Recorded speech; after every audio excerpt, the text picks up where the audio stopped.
I never thought my 65th birthday would be the day my world cracked wide open. The cake sat on the dining room table, 65 candles flickering like tiny accusations, and there I was, grinning like a fool while everyone sang.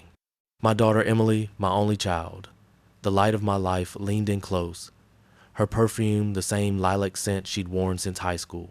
She kissed my cheek, whispered something to her husband Mark, and I caught just enough to freeze the blood in my veins. While I keep him busy, go change the locks at his house. Mark nodded, slipped his car keys from his pocket, and walked out without a word. The screen door slapped shut behind him. Nobody else seemed to notice. My grandchildren kept arguing over who got the corner piece of cake. My sister Ruth was busy refilling coffee cups. But I noticed. I noticed. I'm Tom Delaney, retired mailman, widower of 30 years. And up until that moment, I thought I knew my family inside out. I raised Emily alone after her mother died in that car wreck on I-95. Worked double shifts at the post office, missed ball games, scraped together every dime for her college tuition.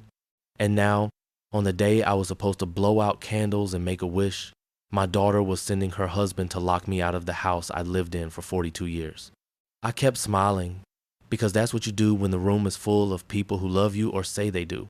Emily handed me a gift bag, tissue paper rustling. "Open it, Dad. It's from all of us." Inside was a brochure for Sunny Acres Retirement Village, full-color photos of smiling seniors playing shuffleboard, a move-in special circled in red ink. My stomach turned. I looked up and met her eyes. She was still smiling, but it didn't reach the corners.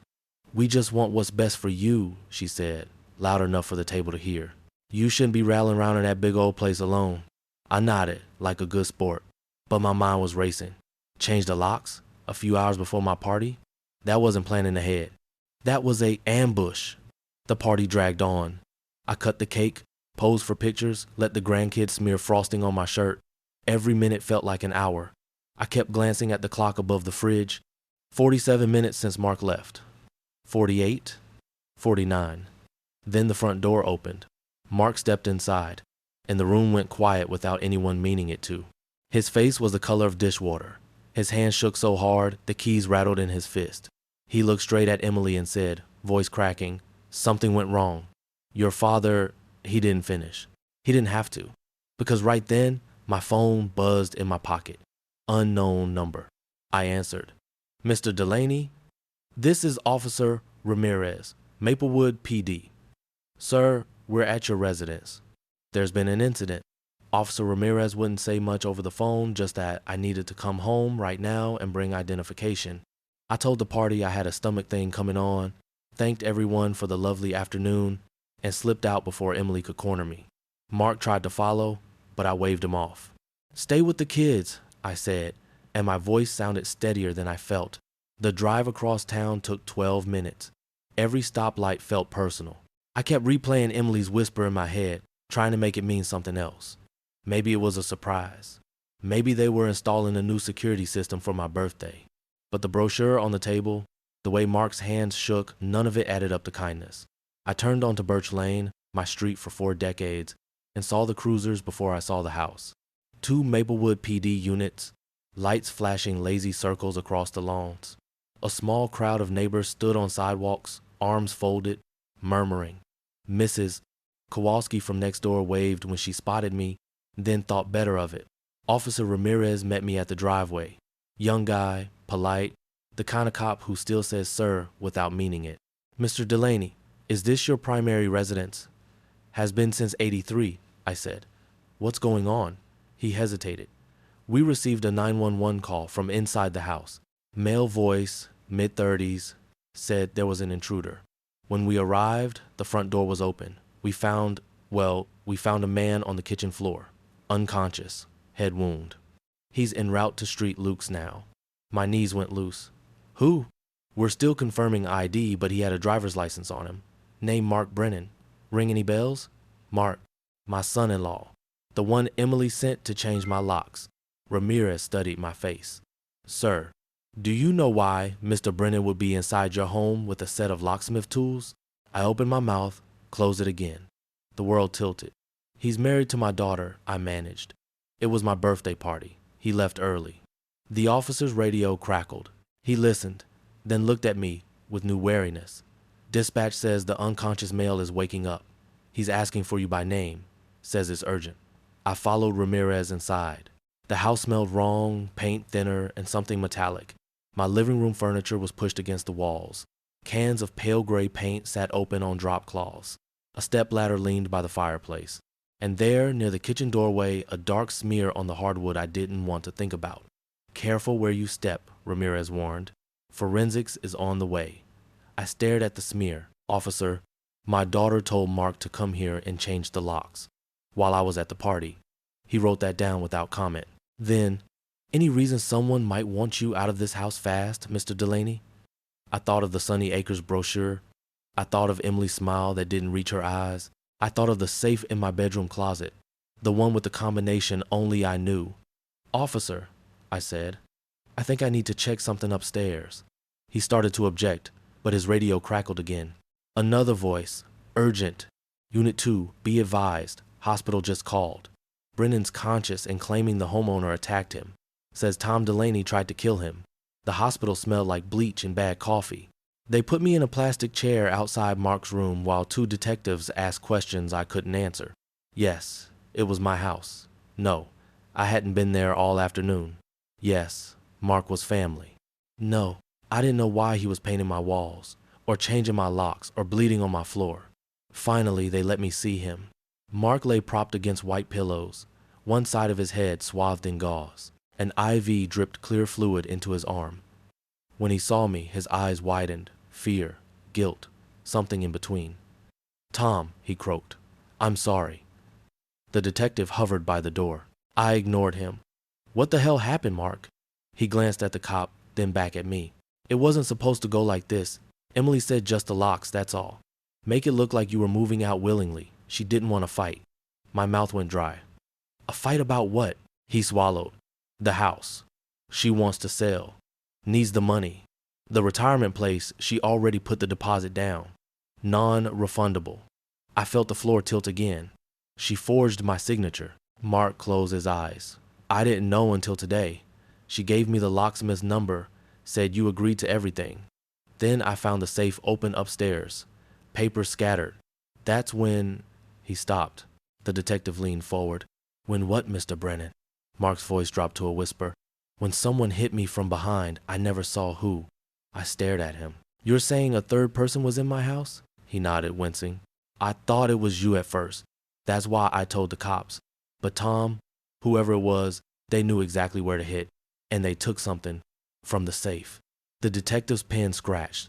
I tried to picture my bedroom old metal safe, combination my wedding anniversary, inside, deed to the house, life insurance policy, a folder of stock certificates I'd forgotten I owned. And one more thing. A letter from Emily's mother, written the week before she died, asking me to promise I'd never sell the house. Keep it for Emily, she wrote. Someday she'll need roots. I looked at Mark. What's missing? He hesitated. Everything, except the letter. That was on the floor, torn in half. The detective excused himself to take a call.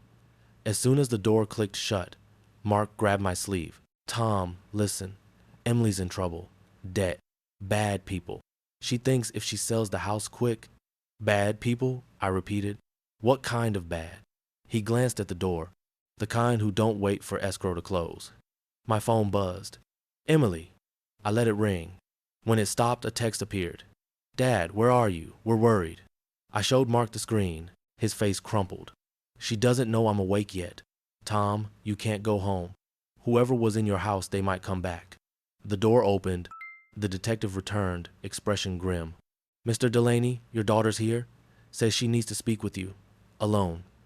Emily stood in the corridor, looking smaller than I remembered. Her coat was buttoned wrong, hair escaping her bun. When she saw me, she rushed forward, arms out for a hug I didn't return. Dad, thank God. Mark's okay? Her voice cracked prettily. She'd always been good at that. He'll live, I said. No thanks to whoever cracked his skull. She flinched. The police told me. I can't believe someone broke in. Your poor house. I studied her face. 38 years old, and I could still read every lie. Emily, why did you send Mark to change my locks? Her eyes flicked left, right. I thought it would be easier. If you were ready to move, I mean. Sunny Acres called. They had a cancellation. Stop. I kept my voice low. Mark says you forged my name on the deposit. That true? Color drained from her cheeks. It's not what you think. I was going to tell you. I just needed what? Money? I stepped closer. How much do you owe, Em? She hugged herself. It's complicated. Uncomplicated. A nurse walked past, wheels squeaking.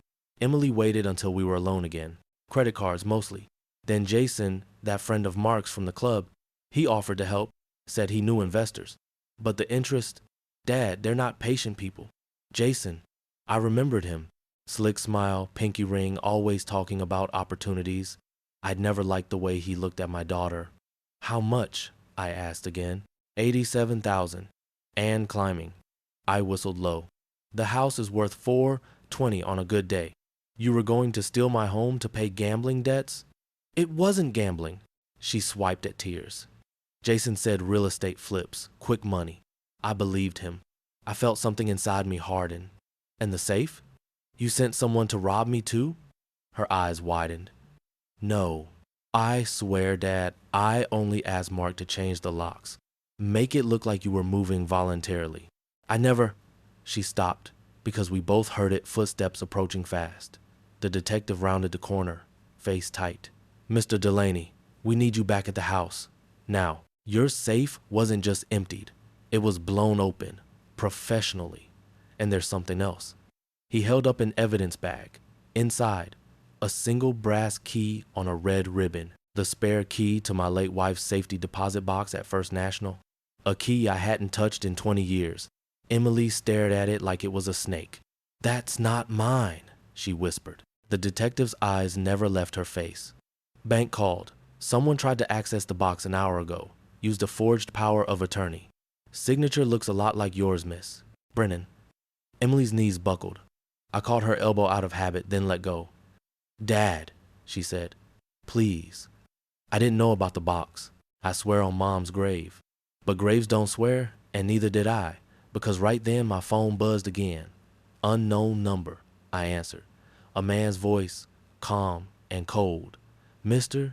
Delaney, you have something I want. The contents of that box. Bring it to the old mill on River Road. Midnight. Come alone, or your daughter pays the interest in blood. The mill squatted by the river like a broken tooth. Windows dark, weeds choking the parking lot. I arrived at 11:47 with the safety deposit box key in my pocket and a .38 revolver in my coat. My service weapon from the postal police days, long expired but still oiled.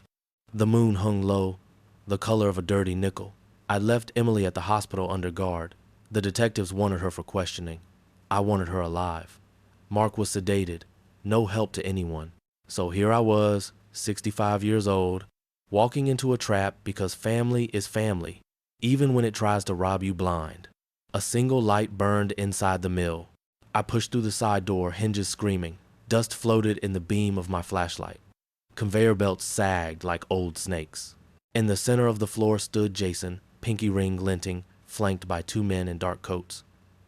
Tom, he said, smiling like we were old golf buddies. Prompt. I like that. Where's the rest of my stuff? I kept the flashlight beam in his eyes. Safe in my car, minus a finder's fee. He gestured. One of the coats opened a briefcase. Inside, my stock certificates, the insurance policy, the torn halves of my wife's letter taped sloppily together. And Emily's debt? Jason shrugged. Paid in full the moment you hand over the key, plus a little bonus for my trouble. I stepped closer. What's in the box, Jason? His smile thinned. Something your wife hid a long time ago. Let's just say it's worth more than this house, more than Emily's mistakes. Enough to let us all walk away clean. I thought of the box. I hadn't opened it since the funeral. Bank statements, maybe. Jewelry, nothing worth dying for. But Jason's eyes said different. Key, he said, extending a hand. I reached into my pocket slow, deliberate. The coats tensed. Instead of the key, I pulled out my phone, already recording. Say that again for the police, I said. Jason's face twisted. You think you're smart, old man? Smarter than a daughter who'd sell her father's house? I thumbed the screen.